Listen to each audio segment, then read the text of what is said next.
নমস্কার, আশা করি আপনারা সকলেই ভালো আছেন। আজকে যে কথাটা বলতে যাচ্ছি সেটা নিশ্চয়ই আপনারা বুঝতে পারছেন অক্ষয় তৃতীয়ার বিষয়। দেখুন, অক্ষয় কথার অর্থটা হচ্ছে যার কোনোদিন ক্ষয় হয় না, যা কোনোদিন নাশ হয় না, অবিনশ্বর ও চিরবর্তমান থাকে। এই অক্ষয় তৃতীয়ার দিন সৃষ্টির রচনা হয়েছিল। এই দিন ভগবান শ্রী বিষ্ণুর জগৎ পালন কর্তা তার দিনই বলা হয়, নারায়ণের দিনই বলা হয়। এই দিন ভগবান শ্রী বিষ্ণুর ষষ্ঠ অবতার পরশুরাম জয়ন্তীও মানা হয় এবং পরশুরামকে চিরঞ্জীবী আশীর্বাদ প্রাপ্ত ছিল, কারণ ওনার ইচ্ছা মৃত্যুর বরদান উনি পেয়েছিলেন। তার জন্য এটা বলা হয় যে প্রত্যেক সন্তানকে, প্রত্যেক মানুষকেই নিজের বাবা মার চরণ ছুঁয়ে আশীর্বাদ নেওয়াটা অত্যন্ত জরুরি হয়। এই দিনটা যে আশীর্বাদ দেবে সে চিরঞ্জীবী হবেই হবে, এটাও মাথায় খেয়াল রাখবেন। এই দিন শ্রীকৃষ্ণের চরণ দর্শনের জন্য বদ্রীধামের কপাটও খুলে যায়, দরজা খুলে যায় দর্শন করার জন্য শ্রীকৃষ্ণের। তার জন্যই বলা হয় অক্ষয় তৃতীয়া ভীষণ পাওয়ারফুল ডে। এই দিন আপনারা অবশ্যই নিজের বাবা মার চরণ ছুঁয়ে আশীর্বাদ অবশ্যই নেবেন। আর যাদের বাবা মা হয়তো নেই, ধরুন নেই, তারা কি করবেন, তাদের ফটোর সামনে ওনার ফটোর সামনে অল্প ফুল অর্পিত করে ওনার আশীর্বাদ গ্রহণ করবেন। এটা একদম জেনে রাখুন। অক্ষয় তৃতীয়া দিনটা হচ্ছে ভীষণ পাওয়ারফুল দিন, বছরে একটা দিনই আসে, কারণ এই তিথির একটা বিশাল বড় মাহাত্ম্যতা রয়েছে, ভীষণ মহান তিথি এটাকে বলা হয়। এই অক্ষয় তৃতীয়াতে যে কোনো শুভ কাজ এই তিথিতে শুরু করলে সে অনন্তকাল অবধি অক্ষয় হয়ে থাকে। অক্ষয় পুণ্যপ্রাপ্তির তিথি বলা হয় তিথিকে। এই দিন রাজা ভগীরথ গঙ্গা দেবীকে মর্তে নিয়ে এসেছিলেন বলে গঙ্গা স্নান করাটা অবশ্যই জরুরি হয়ে যায়। গঙ্গা স্নান যদি নাও হতে পারে, যদি নাও করতে পারেন, তাহলে আমি বলবো একটা কথা, যে অন্তত গঙ্গা জল ছিটিয়ে স্নান করার পর নিজের গায়ের উপরে গঙ্গা জল অবশ্যই একটু ছিটিয়ে নেবেন। আর একটা মহান জিনিস আরও হয়েছিল, শ্রী গণেশজি বেদব্যাসের মুখে শুনে মহাভারতের রচনা করেছিলেন। এই দিন অন্নপূর্ণা দেবীর আবির্ভাবও হয়েছিল। এই দিন ভগবান শিব নিজের প্রিয় বন্ধু কুবেরজিকে লক্ষ্মী প্রাপ্তির আশীর্বাদও দিয়েছিলেন। এবং এই দিন শ্রী ভগবান জগন্নাথের রথযাত্রা উপলক্ষে রথের নির্মাণও শুরু হয়ে থাকে প্রত্যেক বছর। এবার হচ্ছে এই দিন সৎযুগের শেষ এবং ত্রেতা যুগের শুরু হয় আর কি। এবার এই দিন ব্রাহ্মণকে ভোজন করানো, ব্রাহ্মণকে দান দেওয়া, এটা দান দেওয়া, এই দিনে দান দেওয়া আপনি ধরে নিন আপনি অনন্তকাল অবধি সুখ ভোগ করবেন। আর হচ্ছে কি, যত সামর্থ্যের মধ্যে আপনার আসবে, যা পারবেন অবশ্যই দান দক্ষিণা অবশ্যই করবেন। এটার মধ্যে আমি বলবো অক্ষয় তৃতীয়া এমনই একটা তিথি, এই দিন দানের বিশাল বড় একটা মহত্বতা রয়েছে। যারা দান দিতে পারেন, যারা সামর্থ্য মতন নিজের সামর্থ্য যা কিছু আপনার দান দিতে পারেন, আপনি দেখবেন সে অক্ষয়ের পুণ্যপ্রাপ্তি হবে, আপনার অক্ষয় পুণ্যপ্রাপ্তি হবে। মানুষ মৃত্যু তো নিশ্চিত, কিন্তু মৃত্যুর পর বলা হয় যদি আপনারা এই তিথিতে যতটা দান করতে পারবেন, আপনি দেখবেন আপনাদের কি বলবো, যে এটাকে বলা হয় যে এই দানটা আপনার জন্মান্তর অবধি আপনাকে শুভ লাভ দিয়ে যাবেই যাবে। আপনাদেরকে আরেকটা জিনিস জানাচ্ছি, অক্ষয় তৃতীয়া দিনে সোনা চাঁদি কেনা অত্যন্ত শুভ হয়। আপনারা জানেন সোনা চাঁদি আমরা ধনতেরাসের পরে এই তিথিতে যা করব সেটা আমাদের অক্ষয় হয়ে থাকবে, কোনোদিন সে নষ্ট হবে না, সে আমাদের ভবিষ্যতে কাজে লাগবে। শুধু তাই নয়, এটার সাথে আরেকটা জিনিস বলছি, যে কোনো তামার জিনিস যে কোনো রূপেই হোক, থালা বাসন ইত্যাদি যে কোনো রূপেই হোক, বা মন্দিরে ঘন্টির রূপেই হোক, আপনার পেতলের জিনিস, তামার জিনিস আর পেতলের জিনিস যে কোনো রূপে আপনি কিনে আপনার পরিবারের মধ্যে নিয়ে আসবেন, সেটাকে ব্যবহার করবেন, ভীষণ ভালো ফল পাবেন। এতে একটা উপায় আপনাদের বলছি, একটি হলুদ কাপড় নেবেন, অক্ষয় তৃতীয়া দিনে একটি হলুদ কাপড় নেবেন, সেটাতে 5টি কড়িকে কী করবেন, আগে কেশর জলের সাথে একটু ভিজিয়ে রেখে দেবেন, 1 ঘন্টা মতন ভিজিয়ে রেখে দিন, বা তার আগের দিনে আপনি রাতে ভিজিয়ে রাখতে পারেন। পরের দিন সকালে সেই কড়িগুলোকে বার করে সেই হলুদ কাপড়টা নিয়ে সেই হলুদ কাপড়ের মধ্যে ওই কড়িগুলো রাখবেন। তার সাথে একটা রূপোর কয়েন বা রূপোর যে কোনো একটা আকারের টুকরো যদি হয় সেটাও রাখতে পারেন। আর সেটাকে তারপরে মহালক্ষ্মীর মন্ত্র পাঠ করে, যে কোনো মন্ত্র, ওম শ্রী শ্রী মহালক্ষ্মী নাম আয় নমঃ, তার সাথে ওম নমঃ ভগবতে বাসুদেবায়, এই দুটো মন্ত্র একসাথে 21 বার 28 বার যতবার পড়তে চান পড়ে, তারপর সেটাকে হলুদ কাপড়টাকে পুটলি করে আপনার কর্মস্থান, অর্থাৎ আপনার কর্মস্থান দোকান টোকান যদি থাকে, আর অর্থের স্থান বাড়িতেও যদি রাখতে চান, বাড়িতে রাখুন, অর্থস্থানে রেখে দেবেন সারা জীবন। প্রত্যেক বছর এটাকে এই অক্ষয় তৃতীয়া দিনে আবার সেটাকে ধুয়ে মুছে আবার নতুন করে রেখে দেবেন। বুঝতে পারছেন অক্ষয় তৃতীয়াতে যে আপনি কি বরদান পেয়ে যাবেন, কি বর পেয়ে যাবেন আপনি জানেন না। এটা করলে বিশাল ভালো ফল পাবেন আর নিরন্তর অর্থের বৃদ্ধি হবেই। আরেকটা আপনাদের জানাচ্ছি, কোনো গরিব ব্যক্তিকে মানে এই দিনে আটা, চিনি, সাদা কাপড় আপনার সামর্থ্য মতন দান করলে অক্ষয় পুণ্য প্রাপ্তি লাভ করতে পারবেন। আরও একটা জিনিস বলছি আপনাদেরকে, যে আপনারা অনেক সময় আমাকে ইউটিউবের মধ্যে আপনার মেসেজ পাঠান যে ঘরের অশান্তিটা কিছুতেই শেষ হচ্ছে না। আপনি জানেন কি ঘরে অশান্তি কেন হয়? আরেকটি কথা আপনাদের জানাচ্ছি, আজকে আমরা যা সুখ সুবিধা পাচ্ছি, আমরা যে সুখের জীবন যাপন করছি, সেটার পেছনে কার হাত থাকে? ঈশ্বরের হাত তো নিশ্চয়ই থাকে। তার সাথে সাথে এটাও জেনে রাখুন, সেই পরিবারে পিতৃজন যারা মারা গেছেন তাদের আশীর্বাদ ছাড়া আমরা এই সুখ সুবিধা পেতে পারি না। তার কারণটা হচ্ছে একটাই, যাদের বাড়িতে দেখবেন ভীষণ অশান্তি থাকে, ভীষণ কষ্টের মধ্যে থাকেন, ভীষণ ঋণী হয়ে যাচ্ছেন, ভীষণ মানে জীবনযাপনটা মানে বহুত কষ্ট দিয়ে চালাচ্ছেন, তার মানেই হচ্ছে তাদের পিতৃগণ সুখী নেই। এটা জেনে রাখুন। তাদের সুখের জন্য আমরা কি করতে পারি? একটাই উপায় করতে পারি, আমি উপায়টা আপনাকে জানাচ্ছি। তার আগে আরও কিছু জানিয়ে দিই, যাদের জন্মছকে দেখবেন আপনার পিতৃদোষ বা পিতৃঋণ থাকবে, তাদের বাড়িতে অশান্তি থাকবেই থাকবে। তাদের সন্তান দ্বারা ভীষণ কষ্ট পাবেন এবং সন্তান কষ্টেও ভোগে, কষ্ট দেবেও কষ্ট ভুগবেও। তার সত্ত্বে আমি আপনাদের কাছে একটা উপায় বলবো, সেটা করবেন, দেখবেন বাড়িতে কোনো রকমের প্রত্যেক বছর এটা করে যাবেন। কয়েকটা জিনিস আপনাকে দান করতে হবে, ঠাকুর মশাইকে, ব্রাহ্মণ মশাইকে, যাকেই আপনি কয়েকটা জিনিস দানের আপনি ব্যবস্থা করে নেবেন। ব্যবস্থা করবেন, কি করবেন সেটা জেনে রাখুন। কষ্ট করেও যদি আপনি সুখী হতে চান, তাহলে অবশ্যই কয়েকটা জিনিস আমি বলবো, সেগুলো কালেক্ট করে যে কোনো আপনার ঠাকুর মশাই আশেপাশে থাকেন, মানে মন্দিরে ঠাকুর মশাই হলো, ব্রাহ্মণ মশাই হলেন, তাকে আপনি দান দিন। কি কি দেবেন সেটা শুনে নিন, সেটা লিখে নিন আপনারা। আগে সর্বপ্রথম হচ্ছে ছাতা, একটি ছাতা আর ছাতু, তার সাথে হচ্ছে একটা খড়ম বা চটি, যেটা খড়ম তো আজকাল আর কেউ পড়ে না, আপনি চটি নেবেন। তার সাথে ফল, মিষ্টি এবং তার হাত পাখা একটি, তার মধ্যে মিছরিও নেবেন। ধুতি, আপনার সামর্থ্য যদি থাকে ধুতি, পাঞ্জাবি, জলটা অবশ্যই দেবেন। এই কটা জিনিস নিয়ে যদি আপনি কোনো ঠাকুর মশাই, ব্রাহ্মণ মশাইকে যদি দিতে পারেন, আপনি দেখবেন আপনার বাড়িতে যত অশান্তি চলছে সমস্ত অশান্তি শেষ হবে। আপনার পিতৃজন যারা মারা গেছেন তারা আপনাদেরকে আশীর্বাদ দেবেন আর সুখী জীবন যাপন আপনার করতে পারবেন। এবার আমি আপনাদের জানাবো খুব সহজ উপায়, যেমন হচ্ছে আপনাদের অক্ষয় তৃতীয়ার দিনে কি করবেন। একটি ভালো উপায় আপনাদের জানাচ্ছি। শ্রী হরি, শ্রী নারায়ণ, শ্রী বিষ্ণু, ওনার সামনে যদি ফটো, মূর্তি, চিত্র যদি না থাকে, তাহলে আপনার বাড়িতে নিশ্চয়ই শ্রীকৃষ্ণ আছেন, কৃষ্ণের সামনেও আপনি করতে পারেন। কি করবেন উপায়টা? ওনাকে ভোগে দেবেন। কি জিনিস দেবেন? ছাতু দেবেন আর কাটিং মিশ্রি পাওয়া যায়, সেটা তো নিশ্চয়ই আপনারা জানেন। কাটিং মিশ্রি রাখবেন এবং জলের ব্যবস্থা ভগবান বিষ্ণুর মানে ওনার ভোগের জন্য অবশ্যই দেবেন। তার সাথে সাথে দেবেন 5টা তুলসী পাতা। সে ছাতু আর যে মিশিয়ে দিচ্ছেন তার সাথে আপনি রেখে দিন একটা তামার থালার উপরে রেখে বা পেতলের থালার উপরে রেখে, এটা ভগবান নারায়ণকে বা শ্রীকৃষ্ণকে ভোগে দিন। আর তারপর সপরিবার আপনাকে এটা প্রসাদ হিসাবে আপনার গ্রহণ করতে পারেন। আপনি দেখবেন আপনার পরিবারে কোনো দিনও অভাব অনাটন হবে না। প্রত্যেক বছর এটাকে পালন করবেন। আরেকটা জানাচ্ছি, কোনো মতেই অক্ষয় তৃতীয়া দিনে কোনো ছেঁড়া জামা, গেঞ্জি ইত্যাদি পরবেন না। মানে এটা পরা মানেই হয়ে গেল, আপনি জেনে রাখুন, অনেক সময় আমাদের গেঞ্জি থাকে, আমাদেরও থাকে অনেক সময় গেঞ্জি, তো একটা ছোটোখাটো হয়তো ফুটো হয়ে গেল।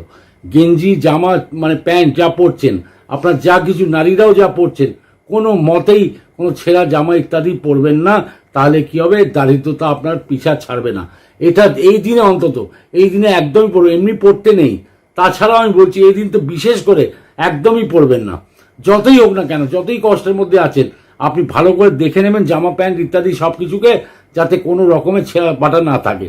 তাহলে ভীষণ দারিদ্রতা পড়ে যায়। আর দারিদ্রতা একবার যদি ঢুকে যায়, তাহলে জীবনে কোনোদিন পিছা ছাড়ে না। আপনাদেরকে আর একটা উপায় বলছি, ভগবান শ্রীকৃষ্ণের সামনে বা নারায়ণের সামনে, শ্রী বিষ্ণুর সামনে আপনি কি করবেন, একটা রূপোর বাটি, যদি ছোট্ট বাটি যদি হয়, সেটা নিয়ে নেবেন।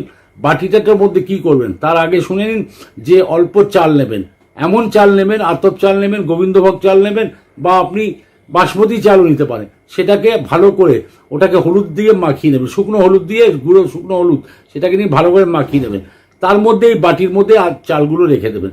রাখার পর কি করবেন, সেটাতে একটা সলিড রূপোর বল তার উপরে রেখে দেন। এটা বহু বছর ধরে আমি বলে আসছি, ভীষণভাবে উপকৃত মানুষরা হয়েছেন। ওনার সামনেই এই বাটিটাকে নারায়ণের সামনে রেখে দেন। নারায়ণ সামনে রাখার পর আপনি একটা মন্ত্র পাঠ করে দেবেন, সেটাকে প্রত্যেক বছর করবেন, প্রতিদিনও করতে পারেন। ওম নমো ভগবতে বাসুদেবায়, এটা করবেন। এই মন্ত্রটাকে 21 বার, 28 বার, 108 বার, যতবার খুশি আপনি পড়তে পারেন। হ্যাঁ, এটার জন্য চালটাকে এবার কি করবেন, প্রত্যেক পূর্ণিমার দিন চালটাকে পাল্টিয়ে দেবেন। ওখানে প্রত্যেক পূর্ণিমা তিথিতে চালটাকে পাল্টিয়ে দেবেন। চালটাকে আপনি কি করবেন, পাখি টাকিকে দিতে পারেন, মানে ছাদে ফাদে যেখানে ব্যালকনি ইত্যাদি রেখে দিতে পারেন, সে পাখিটা নিজেই খেয়ে নেবে। তার মানে আপনি যখন এটা রাখবেন, আপনি এই ক্রিয়া করার পর আপনি নিজেই অনুভব করতে পারবেন আপনার পরিবারের মধ্যে কত রকমের উন্নতি আপনার স্টার্ট হয়ে গেছে। বিশ্বাস রাখুন, আমি আপনাকে একটা এই টিপস টোটকা, এই টোটকাটা বহু বছর ধরে বলে আসছি, আর বহু মানুষ উপকৃত, আপনিও উপকৃত হন। আমি আপনাদের কাছে এটাই চাইবো সবসময় যে আপনারা উন্নতি করতে থাকুন। আরেকটা জিনিস আপনাকে বলি, এই দিনে যত আপনি দান করতে পারেন, দানের কথা, দানের এই দিনটা বলতে গেলে দানের দিনই বলা হয়। যত রকম আপনি দান করতে পারেন করে যাবেন, যত সামর্থ্য মতো দান করতে পারেন, যাকেই খুশি দান করুন। দান মানে এ নয় যে আপনাকে শুধু ঠাকুরমশাই বামুন মশাইকেই খুঁজতে হবে। এখন ভীষণ বিকট পরিস্থিতি আমাদের উপরে যাচ্ছে, যাকে খুশি, কাজের লোক ইত্যাদি যদি আপনার আসছে, তাদেরকে আপনি দান করতে পারেন। যেটা সামর্থ্য আপনার হবে সেটাই দান করুন, ভীষণ ভালো ফলাফল পাবেন। আরও একটি উপায় আপনাদের জানাচ্ছি, যেটা হচ্ছে আপনাদের বাড়িতে নিশ্চয়ই শ্রীযন্ত্র আছে। আপনারা বহু মানুষ শ্রীযন্ত্র বাড়িতে রেখেছেন, ক্রিস্টালের শ্রীযন্ত্র রেখেছেন। এবার যদি আপনাদের বাড়িতে না থাকে, আমি বলবো আপনাদের কাছে যেভাবেই হোক কষ্ট মষ্ট করেও শ্রীযন্ত্র বাড়িতে অবশ্যই রাখুন। শ্রীযন্ত্র রাখলে আপনি জেনে রাখুন আপনার বাড়িতে কোনোদিন অভাব অনটন বাস্তুদোষ ইত্যাদি কোনোদিনই হবে না, এটা জেনে রাখুন। ফার্স্ট কথা, ম্যাক্সিমাম লোক, মানে বলবো যে আমি পশ্চিমবঙ্গের মধ্যে, পশ্চিমবঙ্গ কেন বলবো, সারা ভারতবর্ষের মধ্যে সবার বাড়িতে শ্রীযন্ত্র আছে। আর শ্রীযন্ত্র রাখা মানেই হয়ে গেল আপনার বাড়ির একদম সুখী সম্পন্ন বাড়ি হয়ে যায়। এটার মধ্যে একটা উপায় আপনাদের বলবো, মানুষের দেখুন মনস্কামনার তো শেষ নেই, মনস্কামনার শেষ নেই। এই শ্রীযন্ত্র যদি বাড়িতে রেখেছেন, তাহলে একটা উপায় বলবো মনস্কামনা পূর্তির জন্য। সেটা কি করবেন, আপনি অক্ষয় তৃতীয়ার দিন শ্রীযন্ত্র যেখানে আপনার স্থাপিত রয়েছে সেখান থেকে তুলে ডান হাত দিয়ে তুলবেন, আর বাঁ হাতে প্রথমে আগে বাঁ হাতে একটা লাল কাপড় বা হলুদ কাপড় পেতে নেবেন। সেটাকে আপনি শ্রীযন্ত্র তুলে তার উপরে রাখবেন, বাঁ হাতের উপরে রাখলেন। রাখার পর আপনার ওই দিকে তাকিয়ে অন্তত 5 মিনিট তার দিকে তাকিয়ে আপনার নিজের মনস্কামনা যাই আছে আপনার সেটা বলে ফেলুন। দেখবেন, আমি আপনাকে বলবো শ্রীযন্ত্রের মধ্যে সারা বিশ্বের, মানে বলবো ব্রহ্মাণ্ড এর মধ্যে বসবাস করে। এটা ওরই আকৃতি পুরোপুরি। আর যখন আপনি মনস্কামনা বলে নেবেন, তারপরে সেটাকে আবার হাত থেকে তুলে, ডান হাত থেকে তুলে আবার যথারীতি যেখানে ছিল সেখানে রেখে দিন, ঠাকুর আসনে রেখে দিন। তারপরে আমি আপনাকে একটা মন্ত্র বলবো, সেটাকে আপনারা নিশ্চয়ই করছেন, ওম শ্রী শ্রী মহালক্ষ্মী আয় নমঃ। এই মন্ত্রটাকে পাঠ করে নেবেন 108 বার। আর আপনি বিশ্বাস রাখুন 40 দিনের মধ্যে আপনার মনস্কামনা পূর্তি হবেই হবে। আরও আপনাদের একটা উপায় জানাচ্ছি, এটা হচ্ছে কি, যাদের ব্যবসা রয়েছে বা বাড়ির মধ্যেও যদি আপনার ব্যবসা রয়েছে, বাড়ির মধ্যে যদি ব্যবসা রয়েছে বা ব্যবসা করেন, বা আপনি ব্যবসা ছাড়াও যদি আপনার চাকরিতেও বিশালভাবে উন্নতি করতে চান, বা আপনার ঘর সমৃদ্ধ হয়ে থাকে, মানে সুখী সমৃদ্ধ হয়ে থাকে, তার জন্য একটা উপায় আপনাদের বলছি। একটা লাল কাপড় নেবেন, অক্ষয় তৃতীয়ার দিন লাল কাপড় নিয়ে সেটার মধ্যে 11টা কড়ি, 11টা নাভি শঙ্খ দুটোকেই একসাথে দিয়ে তার মধ্যে একটু আতপ চাল ছিটিয়ে দেবেন, একটু গোলাপ ফুলের পাপড়ি ছিটিয়ে দেবেন।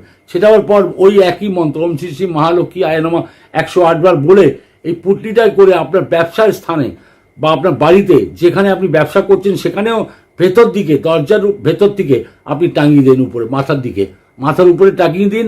দেখবেন যারা খদ্দেররা আসছে যাচ্ছে, মানে তার তলা দিয়ে যখন খদ্দের আসবে, আপনার বাড়িতেও যখন লোকেরা ঢুকছে বা বেরোচ্ছে, মানে বাড়িতেও মহল পরিবেশ একটা সুন্দর হবে। তার সাথে সাথে আপনার ব্যবসার স্থান, ব্যবসা আপনি দিন দুনি রাত চৌগুনি বলতে গেলে উন্নতি করতে পারেন, বিশাল উন্নতির কাজ হয় এটাতে। আপনি এর সাথে যেটা বললাম এই উপায়টা যদি করতে পারেন, অক্ষয় তৃতীয়ার দিন হচ্ছে মহান পবিত্র দিন। এই দিনে আপনার মনস্কামনা পূর্ণ হবেই হবে, এটা জেনে রাখুন। এটাতে কোনো রকমের নেই। হ্যাঁ, একটা জিনিস সবসময় জেনে রাখবেন, সবসময় এই দিনে অন্তত নিজের মনটাকে পরিষ্কার রাখবেন। আর যা করবেন আপনি সমর্পিত করে দিন ঈশ্বরের কাছে। যা আপনার মনস্কামনা আছে সব বলে ফেলুন, আপনার মনস্কামনা পূর্তি হবেই হবে। অক্ষয় তৃতীয়া দিনটা মানে হচ্ছে আপনার, আমরা যে ধনতেরাসের দিনটা বলি ভীষণ পাওয়ারফুল হয়ে থাকে, তারপরেই অক্ষয় তৃতীয় দিনটা বিশাল পাওয়ারফুল, বিশাল পবিত্র দিন। এই দিনে মানুষের মনস্কামনা, সমস্ত মনস্কামনা পূর্ণ হয়। আপনি নিশ্চয়ই আপনারা জেনেছেন, আগেও আমি অনেকবার বলে আসছি, বহু বছর ধরে বলে আসছি, বহু উপকৃত হবেন আপনারা যদি উপায়গুলো সঠিকভাবে যদি করতে পারেন। একটা উপায় আমি আরও আপনাদের বলবো, যে অক্ষয় তৃতীয়া দিনে স্বামী স্ত্রীর সম্পর্ক যেন অটুট হয়, কোনো দিন যেন এই সম্পর্কের মধ্যে কোনো ছেদ না পড়ে। মানে এটা হচ্ছে বেশি নিবিড় হোক এই সম্পর্কটা। স্বামী স্ত্রী সম্পর্ক আরও বেশি নিবিড় করার জন্য একটা উপায় বলবো, সেটা করবেন।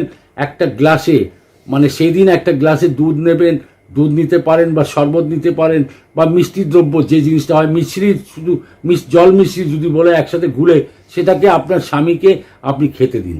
আর যখন খাওয়া হয়ে যাবে তার মধ্যে একটু যদি রয়ে যায়, সেটাই অল্প মাত্রাও যদি থাকে সেটাকে ওনাকে বলেও দেবেন যে একটু তোমার জন্য যেন ছেড়ে দেয়, তার স্ত্রীর জন্য আর কি। মানে সেই জলটা বা দুধটা যেটাই হবে বা শরবতটা যেটাই হবে, সেটা স্ত্রী যদি খেয়ে নেয়, তাদের সম্পর্ক সুমধুর হবেই হবে, আর অনেক বেশি আপনাদের সম্পর্ক নিবিড় হবে। মানে এটাকে বলা যায় যে মেড ফর ইচ আদার। এটাকেই আপনাকে বলবো, অক্ষয় তৃতীয়ার দিনে এটা বিশাল বড় বরদান আপনাদের হয়ে দাঁড়াবে। একটা কথা আরও বলি, যে মেয়েদের বিবাহ হচ্ছে না, বিবাহে ভীষণভাবে বাধা পাচ্ছেন, তাহলে আমি আপনাকে একটা সহজ উপায় বলবো। 5 রকমের ফুল নেবেন। 5 রকমের ফুল নিয়ে আপনি যদি ফুল না পান 5 রকমের, তাহলে যে কোনো একটা মালা, যেমন অপরাজিতা ফুলের মালা বা আপনি জবা ফুলের মালা মা দুর্গাকে আপনি অর্পণ করুন। দুর্গা মন্দিরও করতে পারেন, দুর্গা ঠাকুরের কাছে বাড়িতে যদি ফটো থাকে সেখানে অর্পণ করতে পারেন। আর তার সাথে আপনি একটা, মানে যে কোনো দেবী দুর্গার মন্ত্র 108 বার বলে নেবেন। ওম দং দুর্গায় নমঃ, যেটা খুশি আপনার। আরও যদি ভালো পারেন অবশ্যই সেটা বলবেন। আর তার সাথে এক কৌটো, মানে সিঁদুর যে পাওয়া যায়, সিঁদুর একটা কৌটো নিয়ে নেবেন, সেটাকে মা দুর্গাকে অর্পণ করবেন। আর তারপরে ওটাকে কি করবেন, সেই সিঁদুরের কৌটো দিকে যাদের বিয়ে হচ্ছে না তারা, এবং যারা সর্বদা সোহাগিন থাকতে চান, তাদের জন্য এই উপায়টা আছে, তারাও করতে পারবেন। ওই যখন সিঁদুরটা আপনি অর্পণ করছেন, অবিবাহিত মেয়েদের কথা বলছি, যারা অর্পণ করছেন তারা তারপরেই ওই মন্ত্রটা যখন বলা হয়ে গেল, তারপর সেই সিঁদুরের কৌটোটাকে নিয়ে অল্পখানি অনামিকা আঙুল দিয়ে একটু সিঁদুর নিয়ে কপালে নিজের একটা টিপ পরে দেবেন। আর নারীরা যাদের বিবাহিত যারা আছেন, তারা নিজে কপালে নিশ্চয়ই অবশ্যই দেবেন। আর তারপর অবিবাহিত মেয়েরা কি করবেন, সেই সিঁদুরটাকে তুলে আপনার আলমারিতে ইত্যাদি যেখানে খুশি আপনি রেখে দিন। যখন আপনার বিয়ে হয়ে যাবে, আপনার মনস্কামনা ভালো বর যদি পেয়ে যান, আপনি তারপরে কি করবেন, সেটা আপনাকে ওই সিঁদুরটাকে আপনি ওটাকে নিয়ে আপনি শ্বশুরবাড়ি চলে যাবেন। তারপর সেই সিঁদুরটাকে ব্যবহার করবেন। আর যারা বিবাহিতা আছেন তারা অবশ্যই সিঁদুরটাকে ব্যবহার করবেন। মা দুর্গার আশীর্বাদ, মানে সদা সুহাগন আপনারা থাকবেন। আর সব থেকে বড় হচ্ছে, দেবী দুর্গা আশীর্বাদ যখন আপনার পেয়ে গেলেন এই দিনে, তাহলে জেনে রাখুন যে আপনার শ্বশুরবাড়িতে আপনি ভীষণভাবে সুখী সম্পন্ন জীবন যাপন করতে পারবেন। মা লক্ষ্মীর কৃপা দৃষ্টি পেতে গেলে আমরা কয়েকটা উপায় করি। কিসের জন্য এটা করব সেটা বলে রাখি আগে। তার জন্য হচ্ছে, আপনার কোথায় টাকা পয়সা ফেরত পাওয়া যাচ্ছে না, বা টাকা পয়সা আপনার আটকে গেছে, বা আপনি আপনার পেমেন্ট পাচ্ছেন না, তাহলে উপায়টা আপনি অবশ্যই করুন। বাড়িতে করতে পারেন, বা আপনি যে কোনো আপনার দোকান ইত্যাদি থাকে সেখানে করা যাবে। 1 শিশি কে নেবেন, গোলাপ জল নেবেন। একটি গোলাপ ধূপকাঠি নেবেন, গোলাপের ধূপকাঠি। আর গোলাপ ফুল মা লক্ষ্মীকে অর্পণ করবেন।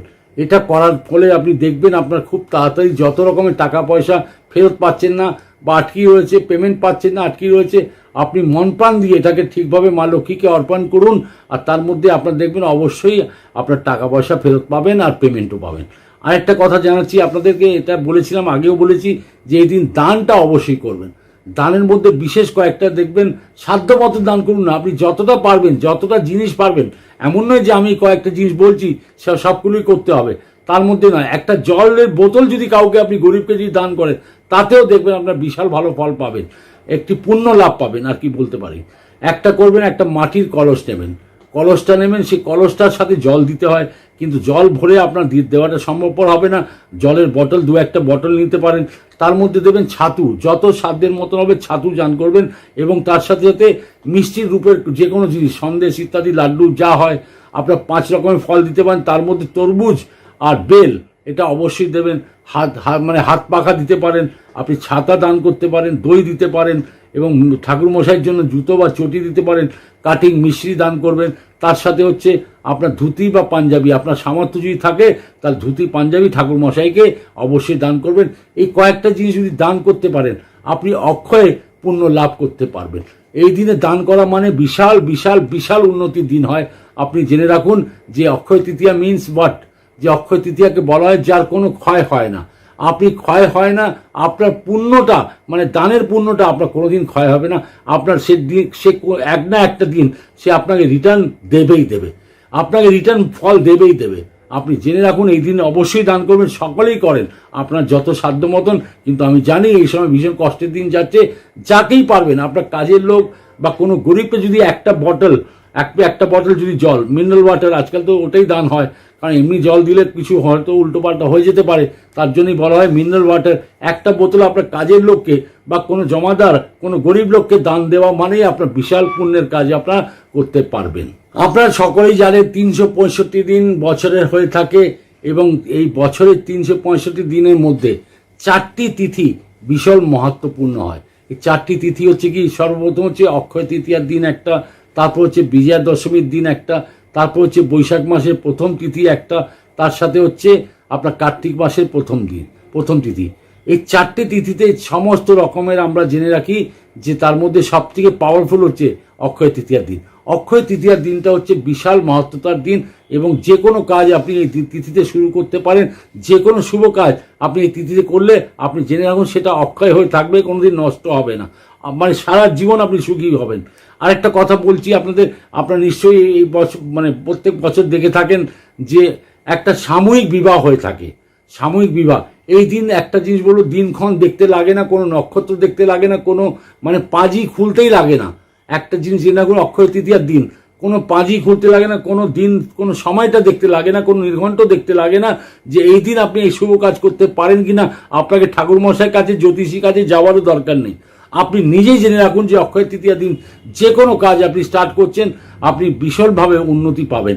একটা কথা আপনাকে জানিয়ে রাখি, এই দিন বিবাহ যদি করা হয়, সেটাও বলা হয় যে অক্ষয়ে এই বিবাহ হয়, তার কোনো খণ্ডন হয় না, তার কোনো রকমের ছেদ পড়ে না। সেই বিবাহ মানে স্বয়ং নারায়ণ এটা দাঁড়িয়ে থেকে সেই বিবাহটা করিয়ে দেন। তার জন্য আমি বলি অক্ষয় তৃতীয়া দিনটা মহান তিথি হয়। আর মহান তিথি মানেই হয়ে যাচ্ছে কি, অক্ষয় তৃতীয়া মানেই হয়ে গেল যে আপনি অক্ষয় ফলাফল পেয়ে গেলেন। আর আপনি জেনে রাখুন যে এই দিন আপনারা দেখেছেন ম্যাক্সিমাম যে সাময়িক বিবাহ হয়ে থাকে, 20-25 জনের একসাথে বিবাহ হয়। তা আপনি যদি বিবাহ করতে চান, এর থেকে ভালো শ্রেষ্ঠ দিন আপনারা পাবেন না। যদি বিবাহ আপনারা ইচ্ছুক আছেন বা বিবাহ হতে যাচ্ছে, এই দিনে যদি কোনো দিনক্ষণ দেখতে লাগে না, এর মুহূর্ত দেখতে লাগে না, আপনি অবশ্যই করতে পারেন। আরও কয়েকটি উপায় বাকি আছে, সেগুলো বলে দিই, সেটাতে আপনারা ভীষণ লাভান্বিত হবেন। এটা হচ্ছে কি, দেখুন একটা জিনিস হচ্ছে কি, অনেক মানুষ আছেন যারা নিজের সোনাদানা বন্ধক রেখে টাকা তুলেছেন, কোনো কাজের জন্য তুলেছেন, হয়তো আপনি ছেলে মেয়েদের পড়াশোনার জন্য তুলেছেন বা অন্য কাজের জন্য তুলেছেন। তার এই বন্ধক রাখা সোনাটা যে আপনি রেখেছেন, কয়েক মাস ধরে শুধু সুদ দিয়ে যাচ্ছেন, তুলতে পারছেন না। ভগবানের কাছে, ভগবান বিষ্ণুর কাছে, নারায়ণের কাছে, আপনি দেবী লক্ষ্মীর কাছে প্রার্থনা করুন। আপনি কয়েকদিনের মধ্যেই, আমি উপায়টা বলছি, কয়েকদিনের মধ্যেই সেই সোনা বন্ধক আপনি তুলতে পারবেন। উপায়টা হচ্ছে কি, আপনি সেই দিন অক্ষয় তৃতীয়ার দিন একটা তামার থালা অথবা পেতলের থালার উপরে একটা সাদা কাপড় পেতে দেবেন, থালার উপরে সাদা কাপড় পাতবেন, আর এক মুঠো জব নিয়ে সেটার মধ্যে রেখে দেবেন। রাখার পর আপনি সেটাকে আপনার মা লক্ষ্মী এবং শ্রী বিষ্ণুদেবের মন্ত্রটাকে আগে লিখে নিন। মন্ত্রটাকে বলবেন 28 বার করে বা 21 বার করে বা 108 বার করে মন্ত্রটা বলবেন। সেই মন্ত্র হচ্ছে শ্রী শ্রী ওম শ্রী শ্রী বিষ্ণু দেবায় নমো নমঃ। এটা বলবেন, একটা প্রথম ওনাকে বলবেন। তারপর হচ্ছে মহালক্ষ্মীর মন্ত্র, ওম শ্রী শ্রী মহালক্ষ্মী কনকবর্ণী নমো নমঃ, 21 বার, 28 বার বা 108 বার। এই মন্ত্রটা বলার পর আপনি সেটাকে ওই সাদা কাপড়ের মধ্যে যেটা জবটা রেখেছেন সেটাকে ভালো করে একটা পুটলি করেন। আর যেখানে আপনি আপনার সোনা দানা রাখতেন, যে আলমারিতে বা যে লকারে বা আপনার যেখানে রাখতেন, সেখানে এই পুটলিটা রেখে দিন। আপনি দেখবেন কয়েকদিনের মধ্যেই আপনার সেই সোনা দানা আপনি বন্ধক যেটা রাখা আছে সেটাকে তুলতে সক্ষম হবেন। আপনার আমদানি বেড়ে যাবে, আপনার তুলতে ভীষণ ইজি হবে। আপনি কোনো মতেই এটা জেনে রাখুন যে এই প্রয়োগটা বিফল যাবে না।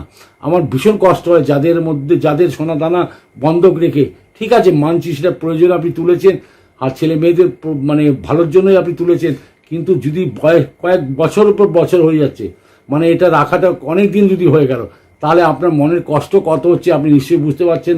আপনার সোর্স অফ ইনকামটা কত কমে গেছে তাহলে সেটাও বুঝতে পারছেন। এটাকে আপনি করবেন, আমি বিশ্বাস করে বলতে পারি যে এটা করার ফলে আপনি নিশ্চয়ই দেখবেন স্বয়ং নারায়ণ জগৎ পিতা পালনহার, উনি অবশ্যই আপনার এটা উদ্ধার করাবেন। আরও একটি উপায় আপনাদের বলেছি, ভেরি ইন্টারেস্টিং। যাদের ছেলে মেয়েদের ভালোবাসা আছে, তারা দুজনকে ভীষণ ভালোবাসেন এবং তারা চাইছেন বিয়ে করতে, মানে তাদের প্রেম জায়গাটা একটা ভীষণ ভালো পজিশনে আছে, কিন্তু ব্যাপারটা হচ্ছে প্রেমটা অনেক সময় দেখা যায় যে নষ্ট হয়ে যাচ্ছে, ভেঙেও যাচ্ছে। যদি আপনার সৎ প্রেম হয়, তা অক্ষয় তৃতীয়ার দিনে আপনি দেখবেন আপনার প্রেমিক বা প্রেমিকা হোক, যেই হোক না কেন, আপনার সাথে যদি মনমালিন্য হয়ে গেছে, দেখবেন আপনারা একসাথে যুক্ত হয়ে যাবেন আর সঠিকভাবে আপনার বিয়ের পর্যায়েও পৌঁছে যাবেন। উপায়টা হচ্ছে কি, সব থেকে প্রথম একটা হচ্ছে আপনারা মানে যে কোনো মন্দিরে হোক, নারায়ণ মন্দির, শ্রীকৃষ্ণের মন্দিরে আপনি ছাতু 1 প্যাকেট ছাতু নেবেন, আর তার সাথে কাটিং মিশ্রি একসাথে নিয়ে সেটাকে আপনি মন্দিরে ঠাকুরমশাইকে দান করুন বা মন্দিরে দিয়ে আসুন, বা আপনার কোনো ব্রাহ্মণ মশাই ইত্যাদি যদি থাকে, এই দুটো জিনিস নাম গোত্র বলে যদি দিতে পারে, নিজের নাম গোত্র বলে আর ছেলের নামটা বলে কি মেয়ের নামটা বলে আপনি যে কোনো মন্দিরে দিন, এবং আপনার প্রেম অক্ষয় থাকবে। আর নিশ্চয়ই একটা পর্যায়ে আপনার গিয়ে পৌঁছে সে প্রেমটা অবশ্যই একটা রূপ ধারণ করবে, সেটা বিবাহ রূপ। মানে এটা জেনে রাখুন, ঈশ্বরের আশীর্বাদ আপনারা অবশ্যই পেয়ে যাবেন। শুধু যদি এক ছোট্ট উপায়, সেদিন আপনারা প্রেমিকারা দান যদি এইভাবে করতে পারেন, আপনাদের প্রেমও কোনোদিন ভাঙবে না, আর আপনার চিরস্থায়ী স্বামী স্ত্রীর রূপে আপনারা জীবনযাপন করতে পারবেন। ভালো থাকুন, সুখে থাকুন, আনন্দে থাকুন। আবার দেখা হবে। নমস্কার।